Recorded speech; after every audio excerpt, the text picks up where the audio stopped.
হাসরের ময়দানে আপনি বুঝবেন।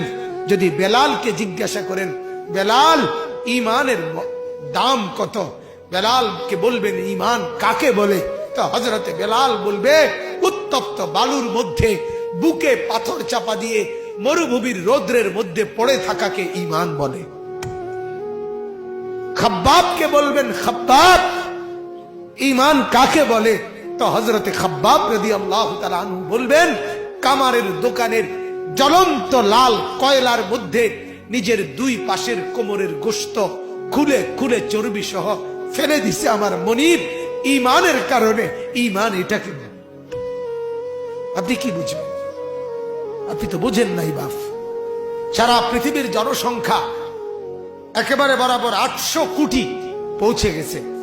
800 কোটি মানুষের মধ্যে 200 কোটি যদি ইমানদার হয়, মুসলমান হয়, তা এখনো তো এই মুহূর্তে 600 কোটি বেঈমান পড়ে আছে।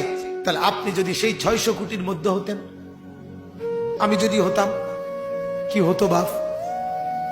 মৃত্যু পর্যন্ত যদি কালেমার সন্ধান আমি না পেতাম, মৃত্যু পর্যন্ত যদি আমি মুমিনের পরিচয় না পেতাম, আমার অবস্থা কি হইতো? আমার কবর কি হতো? এজন্য এটার চাইতে দামি কোন সম্পদ আল্লাহর কসম দুনিয়াতে আর কিছু নেই। লা ইলাহা ইল্লাল্লাহ এই কালেমার সর্বনিম্ন দাম, সবচেয়ে কম মূল্য আল্লাহ যেটা দিবেন কালেমার, সেটা হলো 10 দুনিয়া বরাবর জান্নাত দান। সবাইকে না, সর্বনিম্ন সর্বনিম্ন সবচেয়ে ছোট জান্নাত যার, তারটাই 10 দুনিয়া বরাবর ঈমানের কারণে। মেরে মোহতারাম, আমার বাপ, আমার বন্ধু, আমার জওয়ান ভাই, খোদার দোহাই ঈমান যেন না হারায়। অভাব আসতেছে, দুর্ভিক্ষ আসতেছে সারা পৃথিবী ব্যাপী, এটা পূর্বাভাস। আজ হোক, কাল হোক, এই বছর হোক, আর 10 বছর পরে হোক, পৃথিবীতে যখনই তীব্র অভাব লাগবে, দুর্ভিক্ষ লাগবে, তখনই রাসূলুল্লাহ সাল্লাল্লাহু আলাইহি ওয়াসাল্লাম বলেন দাজ্জাল আবির্ভাব হবে।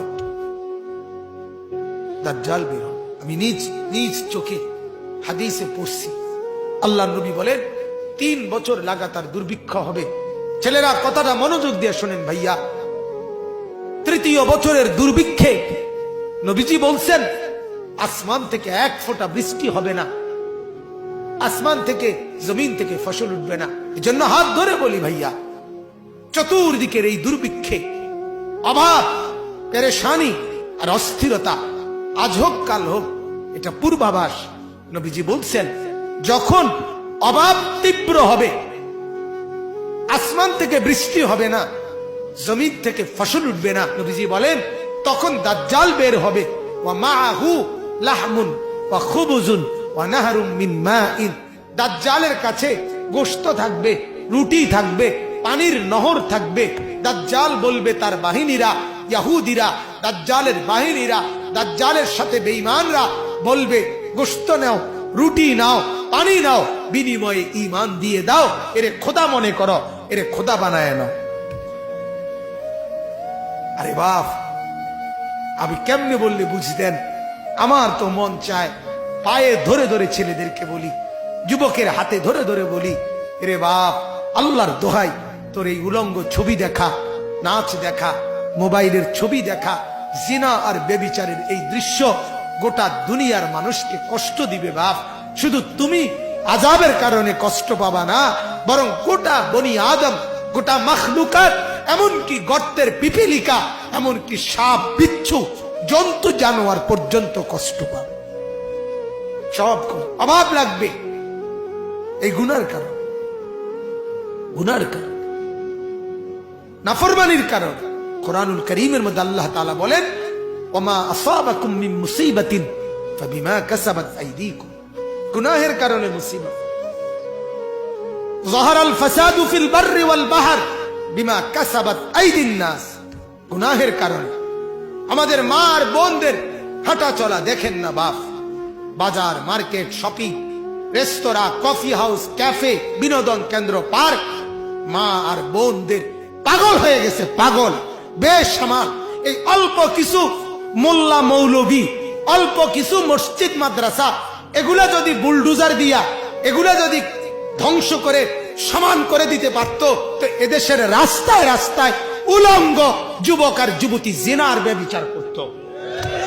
শুধু ঝামেলা এই মোল্লারা, এই মোল্লা এগুলা ঝামেলা, এগুলার কারণে পারে না, এটাই করতে।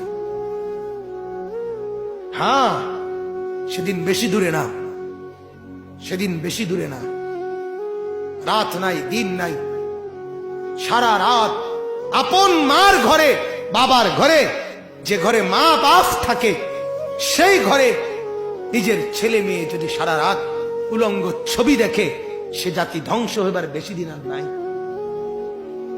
বেশি দিন আর নাই। আমার বাপ, আমি বক্তা না, আমি কণ্ঠের জাদুকর না, আমি সুরওয়ালা কেউ না, আমি এক ফেরিওয়ালা, এক ফেরিওয়ালা আমি, যার কলিজা ভরা ব্যথা, অস্থিরতার পেরেশানি। আমার গলা আজকে তো একটু কথা বলতে পারছি, আমি গত 3-4 দিন আগে কথাই বলতে পারতেছিলাম না। আমার একজন সাধারণ মানুষ বড় মহব্বত করে, উনি আমার একটা সান্ত্বনা দিছে, কয় যে হুজুর, আল্লাহর কথা বলতে বলতে গলা ভেঙে গেছে, কোনো অসুবিধা নাই, আল্লাহর কথা বলতে বলতে আবার ঠিক হয়ে যাবে। আমি বলছি, চাচা, লক্ষ টাকার ঔষধ এটা, আপনার এই কথাইটা। হ্যাঁ, মালিকের কথা বলতে বলতে কত মানুষ। তাহলে এই জন্য বাপ, হালাত কোথায় আমাদের? ইমানের কদরটুকু আমরা করলাম না ভাইয়া, ইমানের কদর করলাম। আমি যে মুসলমান, আজকে যুবক এটা পরিচয় দিতে চায় না, মাথার চুল থেকে পায়ের নখ দেখে বুঝার কোনো উপায় নাই, সে মুসলমানের বাচ্চা। কোনো উপায়, কোনো উপায় পরিচয় দিতে চাচ্ছেন। তার কথা হলো, আমার লজ্জা, আমি মুসলমান। এটা আমি যদি ইউরোপে জন্ম নিতাম, আমি যদি আমেরিকায় জন্ম নিতাম, আমি যদি অস্ট্রেলিয়ায় জন্ম নিতাম, আমি যদি ইউরোপে তাইলে 24 ঘন্টা উলঙ্গ নারীর সাথে থাকতে পারতাম, তাহলে এটাই ছিল মজাদার। বলেন নাউজুবিল্লাহ। আমার বাপ, ইমান বড় দামি জিনিস। সাহাবাই কেরামের ছোট ছোট বাচ্চারা ইমানের মহব্বতে, ইমানের দাম দিতে গিয়ে আল্লাহর রাস্তায়, যুদ্ধে, জিহাদে নিজের জীবন আগে কোরবান করে দিছে, কোরবান করে। হ্যাঁ, এজন্য এই অভাব, দুর্ভিক্ষ, এই পেরেশানি আমাদের উপরে মুসিবত, আমাদের ইমানের না কদরি। আমরা যে মুসলমান, এই কদর করলাম।